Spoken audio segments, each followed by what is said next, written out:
Failure is never final. Aha.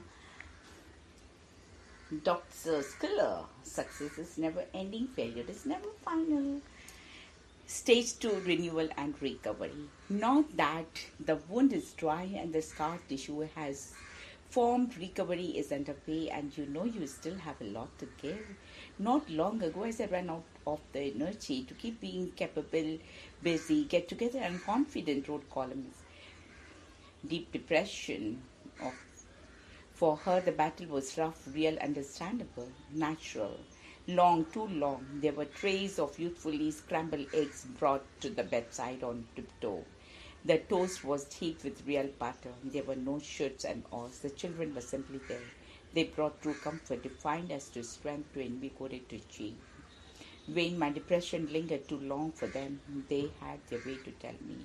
A rose had come on every tray. Mother, Bethan declared one afternoon, you must stop. There is no more roses in the garden. It was up to me. I had to find the power, the will for wholesomeness and healing. Get on with dreaming again. Yes, to recover, you must plan a comeback.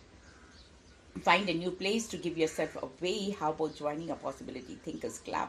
There is one in your community. It may be a women's club, a Rotary club, a local church, a Bible study. If you are coming from a setback, a bankruptcy, a personal or professional or financial failure, then take a new look at those Possibility Thinkers. Why are they still hanging in there? How come they are not out? Decide to join them. Learn the tricks of their trade. Thinkers are war thinkers. Possibility thinkers instinctively latch onto the ideas that will reach on. I have never pursued the project unless my first reaction was wow. Intuitively, the subconscious releases a prudent slip and judges the idea of to be outstanding, exceptional, incredible, fantastic, beautifully possible. Ideas that tend to generate such initial, immediate, positive impulses may lack the power to survive the energy draining passage before fulfillment is realized. Wow, the world must not be deprived of this accomplishment. The top prize goes to the idea or the individual who has this empowering, imperative passion. Creative people have the ability to keep generating wow ideas. Possibility thinkers have developed and regularly deployed their own inventive tricks of the thinking trade. Let me share with you how to create wow ideas. Think better. Question: how can we do a better job than anyone else? How can we improve on our best performance? Someone will break our records. Let that someone be us. Whatever we did right yesterday, tomorrow we'll do it better. How can we get smarter and wiser to become better than the best? When we are the best, you are on the way to wow power. Think brighter. The personal possibility thinker will see the bright side of what others see as only dark. Look at it this way, the optimist says, pointing out an angle no one has considered. I know a woman who was out but became in when she learned to look at the bright side. She married a serviceman who took her away from her culture, stimulating social science in a big eastern city. He was assigned of all places to a California desert post. His duties and his salary kept him confined in the best. The military personnel both her. The local community in her was only Hicks and Indians in deep depression. She wrote to her mother that she couldn't stand it any longer. She was leaving her husband. She was coming home. She was going back to university. Mother wrote back, two people live in the same prison. One sees bars, the other stars. Don't leave honey bloom where you are planted. She cried. That night she took a walk and saw the stars as she has never seen them in Philadelphia. She went to the library and picked up a book on stars. A new consuming interest was born. She stopped to talk history and culture with a local Indian woman. The woman not only taught her the native arts and the class, but embraced her as one of their own. She was in again. Someone asked me, what do you do if people are hopelessly trapped? Well, then you can at least give them hope. If they have hope, that tender little light will begin to burn a little tunnel, and the tunnel becomes their escape to freedom. Wow power. Think brighter and you will tap into wow power. think, build. Intuitively, possibility thinkers ask, will this be constructive? Will it build anything? A structure, a business, a character, a community, spirit, pride, an institution, a future, great and honorable reputation? Will it build better goodwill? Will it build perpetuity and or longevity? Will it build better relations and race and religion? If so, it has potential power. Think beauty. Does the idea have sparkle? Beauty is practical too. In fact, it's hard to sell something that doesn't please the eye. Will your faith, your philosophy, your religion and psychology produce beautiful persons? Mine does, and that's why I'm passionately sold on it. Remember, war power produces willpower, so that's how to get back in again. Possibility thinkers are now thinkers. When a wow opportunity, a wow invitation or a wow idea comes into them, possibility thinkers snatch it. The early bird gets the worm, they know that. They are doing now, people. They pick up the phone, they call for a get together. How soon can you make it? They rearrange their previous plans to make time. Tomorrow is too late. Now is the time to seize the opportunity. Today, stop trying, crying, start possibilitizing. Begin today to get in somewhere. The phone won't ring by itself for you. The letters won't just come to you. You have to get up, get out and go with it. Your greatest enemy is procrastination. Your biggest obstacle is inertia. Your most dangerous temptation is delaying. Getting started is the hardest part. Breaking loose and beginning is the toughest job. Postponing can wipe out the opportunity. Scratch out the words someday is today. Isn't it wonderful that you are going to make a brand new start? Possibility thinkers are how thinkers. If the idea is wow, then the question of possibility thinkers starts out with an if but with a how. Here is how their thinking works. Not if but how can we afford it. Not if but how can we cut back current expenses. Not if but how can we slash the costs and cash in on this unexpected opportunity. Not if, but how can we clear the way to move into this area? Not if, but how can we get back into the marketplace again? Not if, but how can we make a breakthrough to find a cure? Possibly thinkers are all thinkers.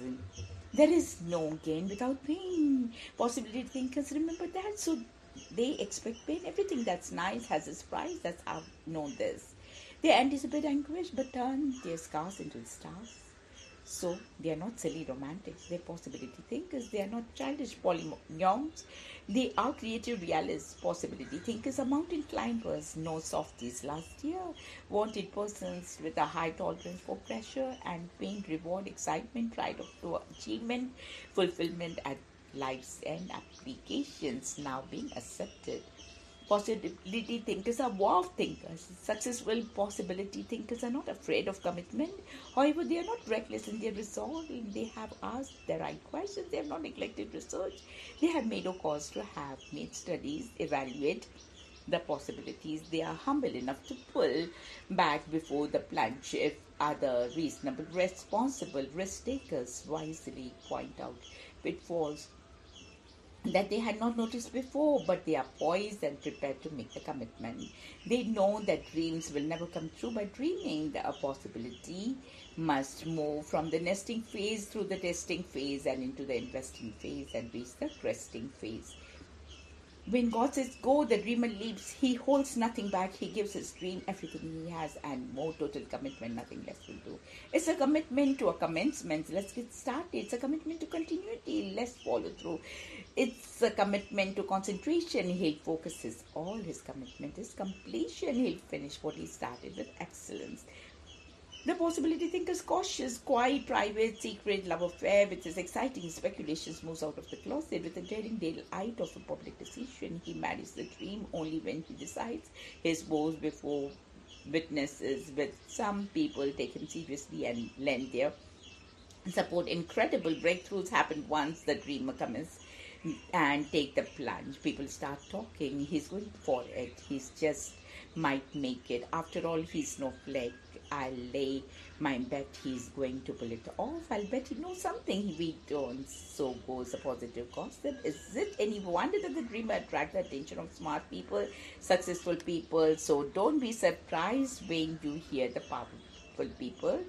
Link up with them. The war power is at work. Possibility thinkers are POW thinkers, POW. They knock problems out, Jackie used to say, pour right in the kisser. Possibility thinkers become winners and champions. You are proud if you know them. You'll be humble when you become one. Humble, yes, not proud. Be sure. Because humility is not the opposite of pride. It's simply the awareness that you owe a lot to people and good Lord, everything for the success that gives you so much pride today. So come back home, begin again. Where do you go from out, back in to living again? That's where. Where do you go from out? Anywhere you want to. That's where. A positive thinking French woman lived in a small house in Louisiana County. She loved it. However, she was surrounded by negative thinking neighbors, ladies who grumble and complain about living way out there in a lonely, desolate backcountry. One day, the positive thinker felt she had heard enough. She scolded the disagreeable and disgruntled French settlers. You live on the bayou. The bayou connects to the stream connects to the river flows to the gulf flows into the ocean, and the ocean touches the shores of the countries of the world. You all have a boat, you can go anywhere from where you are. Now let's go to the deeper question. It's not where, but when do you go from out? So start exercising and practicing possibility thinking the way athletes run through the regular bodybuilding stretches, the way the musician goes over and over notes, the way the actress rehearses her lines with equal fervor and matching passion. We must exercise, practice, rehearse our thought processes, think, begin. Don't let your possibilities be suffocated by procrastination. Go now. You want to wait till the hurt is all gone. You want to wait until you have answers to every question. You want to wait until you're sure you won't be hurt again and put out again next time the way you were last time. You'll start when you can be sure you'll never fail. You will take the first step only when you can be sure you can complete the journey. You'll make the first move when you have got the burst of inspiration. Come on, grow up. Being enough morning and morning is enough. How do you suppose I got this book written? Did I have the whole thing in my head? No, I signed a contract to develop a book. Even though I had very skimpy and scanty sketches, the publisher knew what to do and to get me going. Get Skiller to sign a contract and tie down a delivery date to lock him in. As the deadline grew closer, I blocked out 5 weeks to gather my collected notes, ideas, scraps of unpublished insights and impressions, and got to work. Did I wait until I had a mysterious, mystical, romantic burst of inspiration? Hardly. Each day in the writing studio, I went to work and did. And if nothing came and my mind drew a blank, guess what? I picked up the fresh, clean, blank page on paper and pen and simply started writing. It's amazing how it worked. The job got done for one simple reason. I drove myself to commence. Starting is half the battle. You'll start moving from out to back in when you start to dream again. You still have so much to offer. And every end is a new beginning. One day a wild and wanton went and waited without invitation a peaceful nest where a family of innocent seeds lived. They whipped, breezed, kidnapped one defenseless little kernel and carried it away until tired and bored with the whole adventure, it plucked the helpless thing away. And so the single seed fell in onto a strange and alien shore. Here alone and lost, it rolled across a concrete sidewalk until it stopped by a dry crack in a barren cement. Now an innocent, unknowing, unfriendly heel of a leather boot stepped on that seat, wedging it deep in the crevice. It was trapped, an imprisoned refugee, discarded, separated from family, alone and orphan seed clamped tightly in a deep, dark canyon, helpless, hopeless. Then it happened deep within the heart of that seed. There stirred a strange, mystic, miraculous life force that challenged death, the sidewalk, and the whole world. The heart of the captured kernel cried out, "Oh, I shall live and not die." When the first gentle drop of the morning mist oozed onto the crack in the cement, the small seed welcomed and absorbed the friendly moisture. Little wisp of dust moved by a gentle breeze slipped into the crack of the blanket, the struggling seed, which cried out once more, "I shall take root and grow." Softly, silently, in scent out macroscopic, hairy roots that discovered hidden tributaries in this unlikely environment. There is miniature hidden caves. The tendrils found more moisture, more powdery nourishment until this wayfaring seed, sown with determination, broke wide open, and it burst forth with new life. And on a bright sunny morning, a little blade of grass popped out of the crack of my sidewalk, smiled at the sun, laughed at the rain, waved at the wind, and proudly declared, "Here I am, world, I am made against impossible odds, and you can too. If this little seed could make it, don't you think you can too?" Like the seed, you may have been dumped in a barren wasteland. Do you feel as though you have reached the end of the line? Are you at the end of the rope? Maybe you have severely depressed and have lost all hope. You have tried and tried only to fail again and again. Your life seems finished, your dreams washed up. Your fortune looms before you as a dismal enemy rather than a potential friend. The good news I have for you is this: every end is a new beginning. What may feel like an end may be just the darkness before the dawning of a new dream, a new challenge, a new opportunity, a new tomorrow. You have it in you the power to turn termination into transitions. You can break through this phase to a new plane as the seed break through the concrete to raise its head to the bright a new world, so you can break through to a new wonderful life. Starting over again, it can be fun and it can be done. Nothing can appear as frustrating and overwhelming as having to start over again. All that work done down the drain, the construction of Panama Canal, will always be an inspiration to those of us facing challenges. If it were not for the leadership of Major General and his willingness to start over again, it is possible that the cat in Charles Head would have been abandoned and doomed to utter failure. Consider, for instance, the following incident. One section of the canal proved to be extremely difficult to dig out. It took months of arduous work to excavate the build this one section only to have to collapse. And imagine how disheartening that would be. Surely could have caused to quit, pack up your bags and go home. And Ed shook his head in disbelief as he and General stood and surveyed the damage. What do you do now, General? Dig it out again. Dig it out, they did, and today the world enjoys the benefits of this remarkable waterway. It may not be easy to start over again. In fact, it may be a single most difficult time in your life, but never think that efforts happen in vain and all happen best for. You can learn from the experience, and nothing is more valuable than education. If you are tempted to look at life in terms of cynicism and futility, my friends, I want to show you how possibility thinking can help you find love and joy. Here is how to find self-fulfillment. First, look out for your worst enemy, yourself. Second, listen to advice from positive thinking people. Third, lower your net again. Try and keep trying until you make your catch. There are other fish in the sea. Look out for the negative thinking that makes you say, "I will never find love, happiness, or success in life," like Peter. The lake is empty. It is impossible to believe there are more fish. The truth is, there are other fish in the sea, and there are more tomorrows for you. No one knows for certain exactly how many fish we have to catch or how many tomorrows we have, but every tomorrow is a new invitation to new beautiful possibilities. If you have lost a loved one, remember this: there are countless people in this world who are in the same boat as you. They too are lonely and seeking companionship. The sure cure for loneliness is to seek out others who are lonelier than you. If you have lost a job, remember this: there are other jobs out there and maybe better than the ones you lost. You're fired, starting over a survival guide. In the last 5 years, American cooperation has eliminated the job of almost 500,000 mid and upper level managers with 3 or more years of experience. 1990 is estimated that an additional 400,000 of them will be laid off too.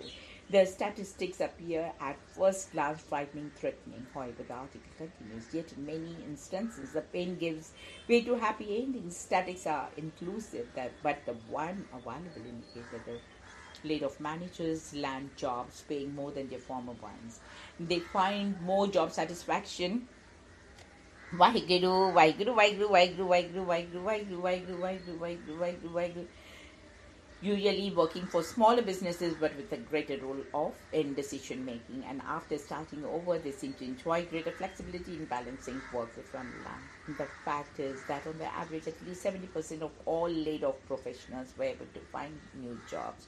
Now that's good news. They are very encouraging the other 30%. Studies show many refuse smaller jobs, which, if they had taken them, could have led them to something bigger and better. So don't catch in, cast in. Throw out a line. You can't catch a fish if you don't put a bedded hook in the water. An engineer named Theodore Eliot solved the problem that had hindered commerce for decades. For years, farmers and businessmen had wished for a railroad that would cross from New York to Canada, but to build such a railroad, a bridge was needed to span the Niagara River. Traditional bridge building schemes simply would not work, but Mr. Elliott conceived a brilliant solution, the first suspension bridge. He envisioned supportive towers 24 by 80 feet high on either side of the roaring, raging waters of the Niagara River. From the towers, he would suspend a cable, which in turn would support the bridge. But he had one problem. How could he get started? There was no way to work from a boat at that point on a river, and there was no shoreline to work from either. Only sheer rocky cliffs, and he knew that beginning was half done. So he decided to start stringing a cable from one side of the river to the other, a cable made from 36 strands of 10 number wire with a thick and steady enough to suspend two buckets capable of holding two workers. These workers would go from side to side and begin construction of the bridge. But how can we get a steel cable that thick across the gorge? You can't throw it across. It's too heavy. Elliot was puzzled for a moment. Then he got an idea. Why not have a contest for the kids in the neighborhood, a kite flying contest? Elliot announced the contest and offered a prize of $10 to the first boy who could fly a kite across the gorge and tie the rope down on the other side. There were many contestants. For $10 was a lot of money for a lad in those days, but none succeeded until one day an 11-year boy named Homer Wash took advantage of the good south wind. His kite took off, and instead of falling short as all the others had, it landed on the other side. His friend, who was waiting across the river, tied the string down on the other side. Homer collected the prize. The next day, Elliot tied the kite string to a slightly heavier rope. He pulled the rope across the gorge so that it spanned the gap. Then he tied the rope to a still thicker rope and pulled it across. This rope he attached to the steel cable. By repeating the process, he strung the cable from one side of the gorge to the other, thus enabling the two workers to go back and forth and begin the construction of a suspension bridge. Cast and throw out a line. Take the first step. Be willing to start small. It beats sitting at home watching daytime television. You simply must make the positive work. Look at what you have left. Never look at what you have lost. Be a good chief. You still have what matters most, the freedom to move in many directions, freedom to choose how you will react to what happened to you, freedom to choose to let this turn you into a better and better human being, freedom to make a breakthrough for yourself. There still are countless new possibilities, overlooked and underrated fantastic opportunities, talents that you have been neglecting, assets that have been lying dormant, open doors waiting to swing out. What an exciting prospect. And you have the freedom and the power within you to identify which direction you should take. There is hope for a breakthrough for you. If you are at the bottom, weighed down by overwhelming circumstances, if you are at the age of panic, and most dangerous thing you can do is to make a negative, irreversible decision. Keep believing and there will be a breakthrough. You will break through the challenges that you are currently facing. You will break through the defeats that have set you back. You will emerge on the other side and say it was all for the better. The first question you will probably ask is, when will a breakthrough happen? It could happen today, tomorrow, or the next day. I don't know when. And neither can you. God alone knows the answer to that question. The next question you may ask is, how long can I hold on a little longer than you think you can? The psychiatrist will say, we see patients month after month, year after year. Certainly one day through nothing specific, you will tell that we did. The skin that dropped and was gray becomes pink, and the eye that was dull As if a sleep gets a sparkle, if the phenomenon moment for hope is a phenomenon, we don't know what triggers the birth of the hope or where it comes from. We don't think it comes from us. What we do know is what happens in the person. When the person finds hope, there is total renewal. You can find new hope when you realize that today is the beginning. What looks like an end never is unless you decide to make it to the end. God isn't finished with you. Just give Him a chance to break through.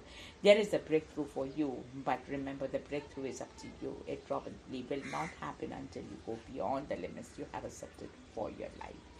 Going beyond the limits. We all have self-imposed limitations that hold us back. If we have failed to realize success or our success is limited, it is probably due to the preconceptions that are growing an invisible barrier across our paths. The puzzle below illustrates that we can help back from breaking through. The challenge is to connect all 9 dots with 4 straight lines without lifting your pencil from the paper. It seems impossible to intersect all 9 dots with 4 straight lines. But how do you move something from the impossible to the possible as you go beyond the limits? When you go beyond the limits, the impossible becomes possible. When you go beyond the limits, you will be able to intersect the all 9 dots with 4 straight lines. Breakthrough your self-imposed limitations. I can't find a single job in the whole town. Well, why limit yourself to this town, this state? Get up and move to where the jobs are. I can only do carpentry, and they are not hiring carpenters these days. Why limit yourself to one trade? Use your free time to learn new skills. No one said when you drew 4 straight lines that they couldn't go beyond the extent of the dots. That was a limitation you imposed upon yourself. And when you impose this limitation, the person becomes insolvable. You can break away from the self-imposed limits of the dots when you think bigger. Are you having financial difficulties? Probably you have imposed a mental limitation on your earning power. Recently, I had breakfast with one of my church members. A man came in with a briefcase leading another person behind him. They sat down in the booth next to mine. The person who had been late said to the man with the well eyes, "Well, I would sure like the job. How much do you want to earn?" "All I need to earn is 400 a week." I thought, isn't that sad? Sad because he is setting up his own limits, so they may never earn more. Don't wall yourself in by refusing to stretch the boundaries you have set up. Does it seem and sound impossible to you today? It will probably require some tough faith. Faith is leaping over the fence, it's crossing the mountain, it's going beyond the boundary, it's breaking through the limitations that you and others have set. It is being beyond the end to a bright new beginning and a new beautiful tomorrow. Don't throw a curtain across tomorrow. Hazel Wright was a well-known philanthropist. She gave large gifts to many worthy causes in her lifetime, including 1 million to buy and install the pipe organ in the Crystal Cathedral. Today it is called the finest pipe organ in the church in the world. It carries her name, the Hazel Wright organ. Hazel always loved music, and she always loved to dance. Once, when she was healthy and well, she asked me to dance. I had to say to her, "Hazel, I never learned to dance. I wouldn't know how to dance if I wanted to." Her illness was diagnosed as a malignancy. With the progression of her disease, she went into what was, according to the doctors, a death coma. Members of our church prayed for her. I prayed for her. I would stand by her bed and talk to her as if she would understand. Then I saw a faint smile, and I knew that within her soul she was getting a message. Then it happened. It was amazing. The doctors were surprised. Hazel awoke from her death coma. They sent her home from the hospital, even though she was still very sick woman, and where from a medical standpoint her prognosis was not good. I called on her days before she died. She was extremely tired. There was no spark in her life. I picked up her thin, bony hands, held them above the sheet, looked at her and said, "Hazel, I know there is one thing you have always wanted to do in your life, and that's dance." With Dr. Skeller, Hazel, let's dance. Holding her hands, I swayed them back and forth and hummed the tune to the song, "Shall We Dance?" Her face just beamed, her skin became pink, her eyes sparkled and looked as dashing as they must have been when she was 18 years old. Hazel, what can I give you? Is there any other gift that you would like? Yes, I know what I would like. I would like a calendar for a new year, a big one with room to write lots of things in. That's hope. As long as you can breathe, you should have a calendar, a big one with room to write lots of things. There's no such thing as an end in the road. There's always bends in the road. And no matter how wide the barrier may seem to be, you can always break through it if you can hope and if you can look forward to a new tomorrow. Tomorrow is today. The exciting thing to realize is that tomorrow is a lot closer than you realize. In fact, for many of you, it is already here, and as contradictory as it may sound, tomorrow is today. A few years ago, when I was visiting the Holy Land of staying at the hotel at the Sea of Galilee, I picked up the phone and called Arbella, who was back in California. It was 5 a.m. Tuesday, Galilee, and 7 p.m. Monday in California. My wife and I chatted briefly. I shared my experiences with her, and then instead of saying goodbye, Arbella said, "Have a wonderful tomorrow." I said, "But tomorrow is already here," and in fact, that's what it was. My today was her tomorrow. Tomorrow is today. Don't worry about tomorrow. Concentrate on today. For tomorrow is today. How you think and how you act today will determine your future. To an overwhelming degree, you can control your life, your changes, but how you perceive them. So plan and pray your way toward tomorrow. Today is a new day. The sun is shining, the sky is blue, there's a new day dawning for me and you. With every dawning of the sun, new possibilities have just begun. With every breaking of the morn, fresh opportunities are newly born. Do you know what will happen tomorrow? Yes. Cures will be found, new inventions will be created, miraculous drugs will come on the market, oppressive laws will be repelled, secrets of conflict resolution will be discovered, new businesses will be organized, new careers will be launched. Get ready for tomorrow because you have a part to play in it. Say farewell to failure, say hello to success. You're ready now to say farewell to failure and hello to success. What is the magic ingredient that can ensure success and eliminate failures from your lives? It is faith. Possibility thinking is just another word for faith. You will be controlled by either positive thoughts or negative thoughts. One or two emotions will dominate to drive you, either fear or faith. If you are not living by faith, then you will be automatically be living by fear. Never surrender the leadership of your life to fear. Of course, the capacity for fear is a part of our survival instinct, but compulsive fear is something else. It is a vague, ever-present sense of foreboding mixed with anxiety and worry. Compulsive fear is not normal in that it does not come from God. Much of it comes from the unbelieving minds of negative thinkers. Do force no emotion is more paralyzing than fear. It stops a salesperson about to make a call, a young man about to propose marriage, a job hunter about to seek an interview and executive moments before making a decisive move, a seeker after truth about to commit his life to God. In the whole sorry spectacle of human fears, none is more destructive and defeating than the fear of failure. Reject fear as the controlling force of your life. Discard such negative thinking as flawed thinking. Some of you have lived your whole lives in fear. You have been taught to be skeptical and suspicious. You believe in the prudent of to be cautious. In the process, you may actually have become addicted to deeply rooted pessimistic mental outlook. The process of success will require the mental discipline on your part to reject wrong thinking. This will not be easy, for you have probably worked all your life on creating and polishing an elaborate and intricate system of negative thinking. To convert, to change, to become a mentally born-again person means discarding and walking away from the person you have been. You may even feel you're walking away from a lifetime of invested work. I should never forget the trip I took with my wife up the Nile River to Aswan Dam. There we saw the sight from the most famous Egyptian obelisks were cut and polished. The world-renowned sculpted pieces were all mined from this one granite quarry, and each obelisk was carved by the Egyptian from one chunk of granite. These monuments unfortunately have been dispersed throughout the world. One was brought to London, another stands in St. Peter's Square. I have also seen one in Paris and another in Istanbul.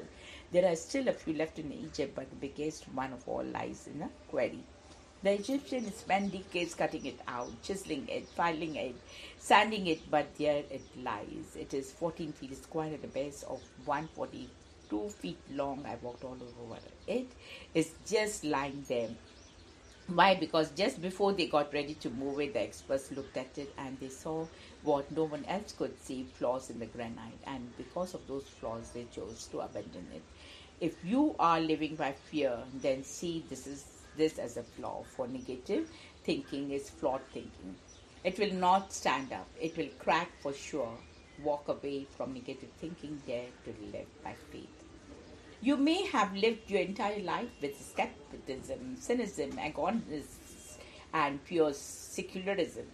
You need to realize that there is a flaw in this kind of thinking. I'm asking you today, if you have lived without belief in God or Jesus, if you are skeptic and cynic and an unbeliever and a doubter, to examine your way of thinking. You were designed to be a believer. If you want to say farewell to failure, get rid of your fears. Fears rest on silent assumptions that distort thinking. For instance, consider the fear of failure. It carries the silent assumptions that if I nail, I'll be embarrassed. I may be laughed at. I'll be ashamed. Enter possibility thinking therapy.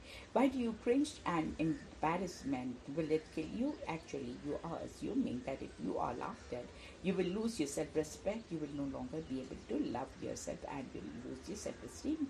The possibility thinking counselor can expose the distortion in thinking caused by negative silent assumptions. Faith is injected to replace fear and further clarify the distorted unhealthy thinking. Just think you might fail, but you'll be so proud that you are really tried, and good people will respect you for your courage and adventurous spirit. So fear thinking must be replaced by faith thinking.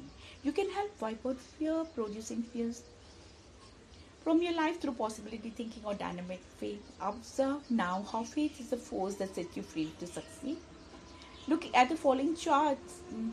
It illustrates how faith works in your life to free you from the negative emotions and release the powerful positive emotions that totally transform your entire being. Check the chart carefully to see how and why faith is such a matchless superpower to completely turn negative lives into positive lives. Faith sets us free from down regarding degrading negative emotion and replaces them with success generating emotions. Start by reading down columns 1.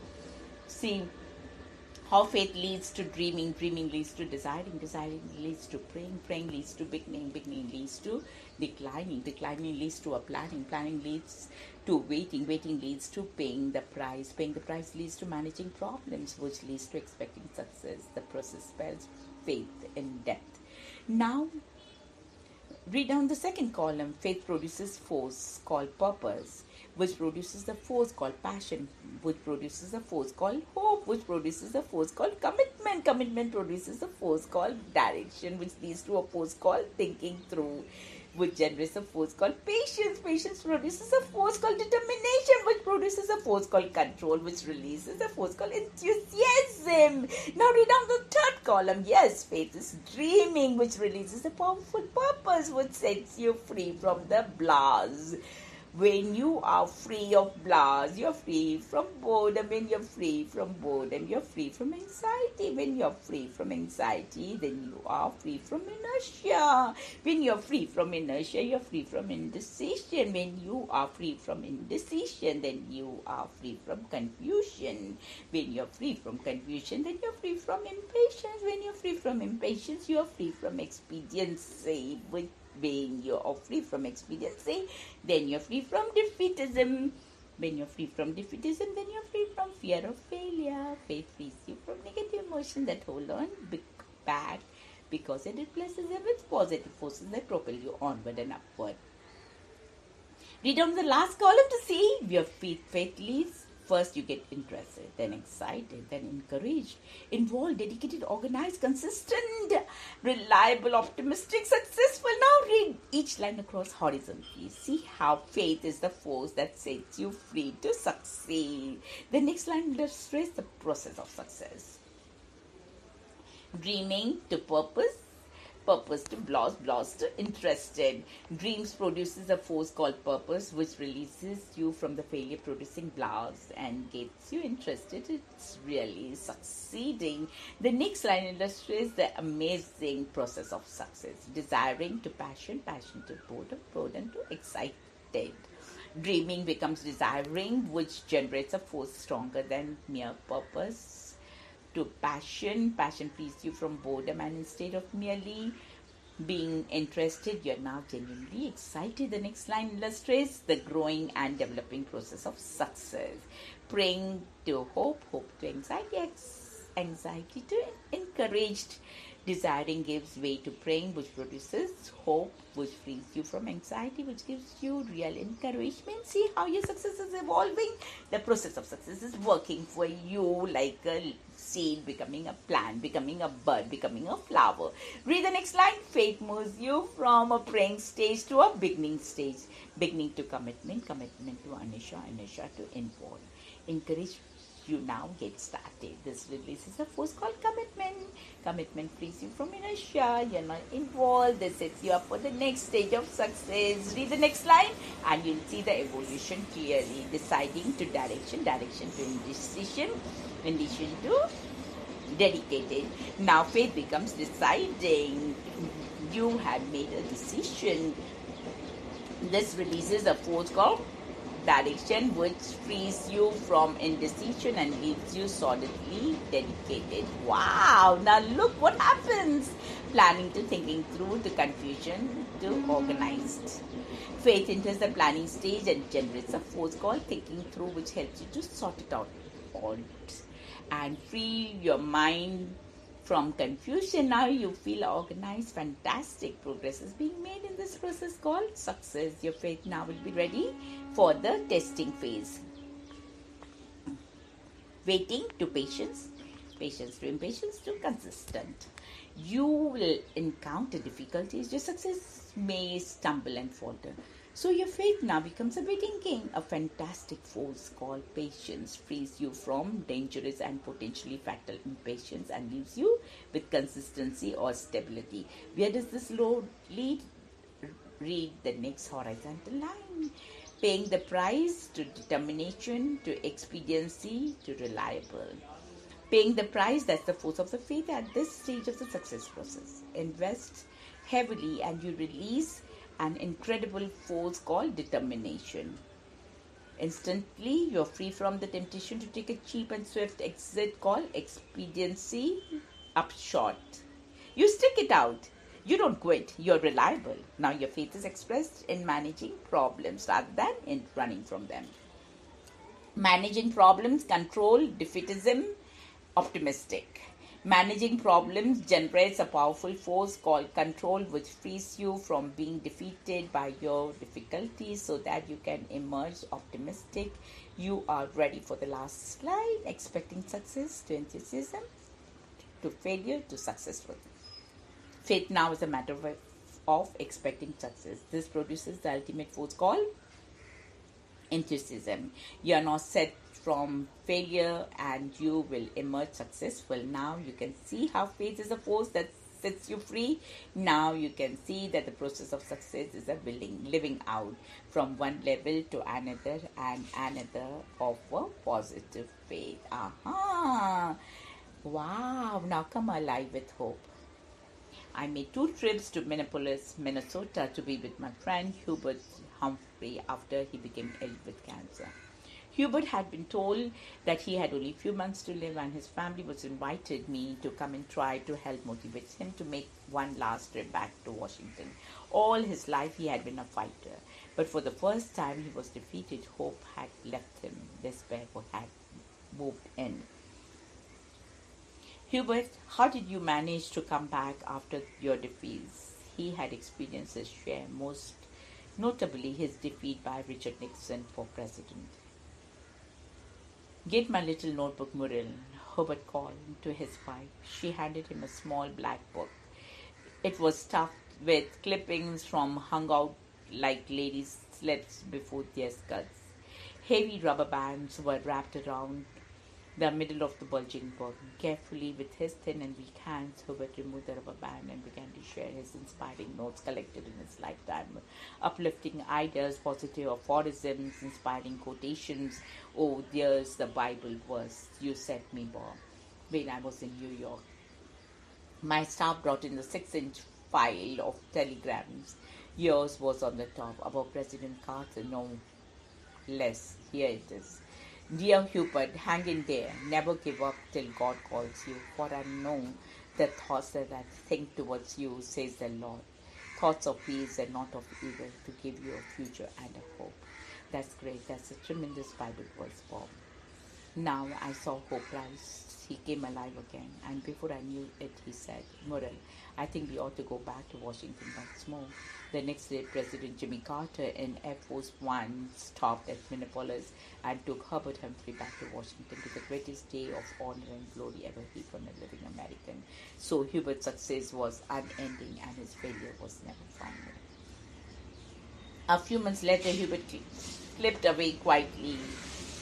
The call came to my sunny California office inviting me to deliver the funeral sermon in Minneapolis. In 0-degree weather, we came all over America for his funeral.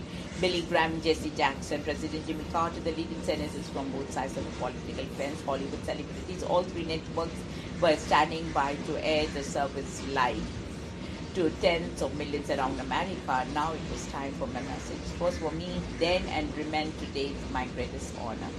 My words offered to execute words I offer as a grand possibility of your life. Yes, and for mine too.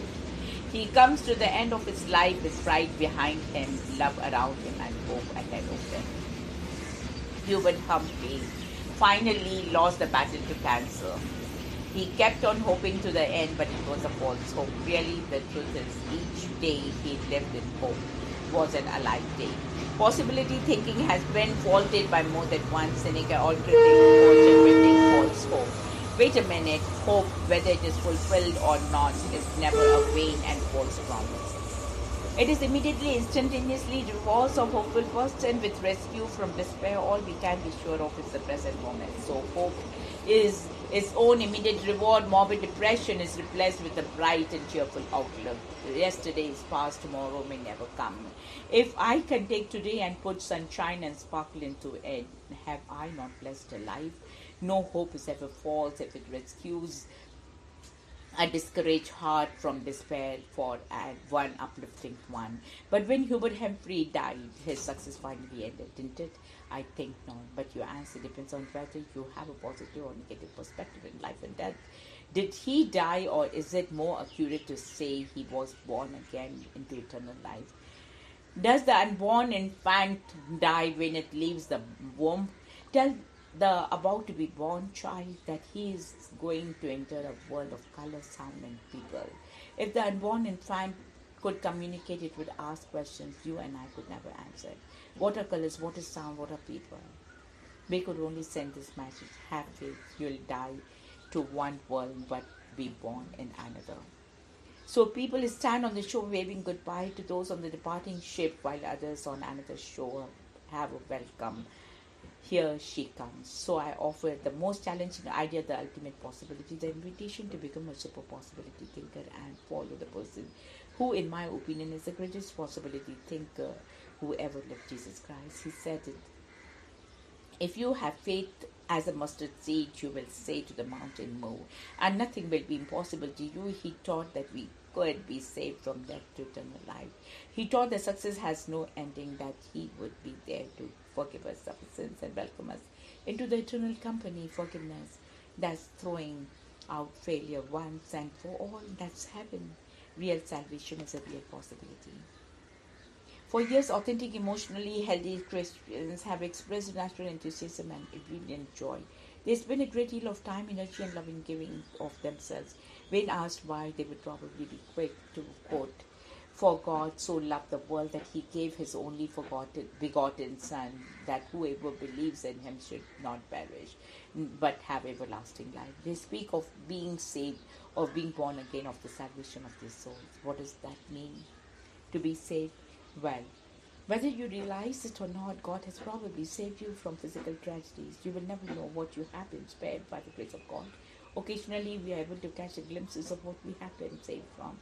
I think of the time, for instance, when I went to be with Bill Graham to the crusade in Las Vegas. My reservations were at the MGM Grand Hotel. However, one of Billy's staff member picked me up at the airport and said, "If you don't mind, we have changed your reservation to Hilton. Billy wants you there because that's where he is and it is closer to convention center." The next morning, I was in horror. The MGM burned and 107 people perished, and I thank my God that He prevented me from staying in that hotel that night. In 1986, I again felt the protective saving power of God. My wife and I were in London en route to Africa for conference. It was only